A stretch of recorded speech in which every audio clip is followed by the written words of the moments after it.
ధైర్యం లేదు ఆ రోజున. వాళ్ళకి గాల్లో దాడులు చేయడం చేతచ్చు కానీ భూమి మీద దాడులు చేయడం చేత కాదు.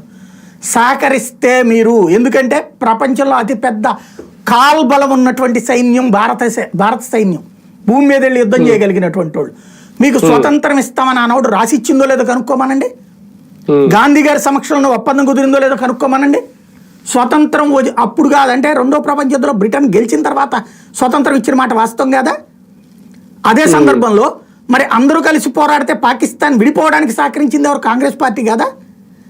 అదే సందర్భంలో పాకిస్తాన్లో ఉన్నటువంటి భారతదేశానికి సంబంధించిన ఆలయాలు అన్నిటి అక్కడ ఉన్నటువంటి ముస్లింలు ఆక్రమించుకుంటే ఇక్కడికి వచ్చినటువంటి హిందువులు ఇక్కడ మసీదులో తలదాచుకుంటే వాళ్ళని మసీదులో ఉండటానికి వీల్లేదు అని ఆమరణ చేసి నడి రోడ్డు మీద హిందువులు చచ్చిపోవడానికి కారణమైనటువంటిది ఆనాటి గాంధీ గారి దీక్ష కాదా కారణం?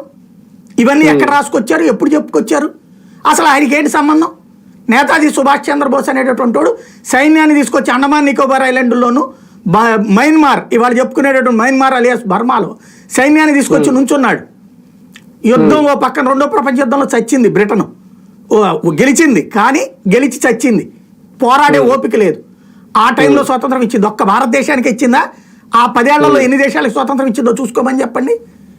ఎవరి కోసం నాటకం ఆడతారు? పోరాడి సాధించిన నాడు వాళ్ళతో కొలైడ్ అయ్యింది. అసలు కాంగ్రెస్ పార్టీని పెట్టినోడు ఎవడో చూసుకోమనండి. కాంగ్రెస్ పార్టీ పుట్టించినోడు ఎవడు? ఏవో క్యూబ్ అనే బ్రిటిషోడు పెట్టిన పార్టీ బ్రిటిషోడు స్వతంత్రం తెచ్చిచ్చాడా? అంటే వాడితో కుమ్మక్కై తీసుకున్నావు నువ్వు.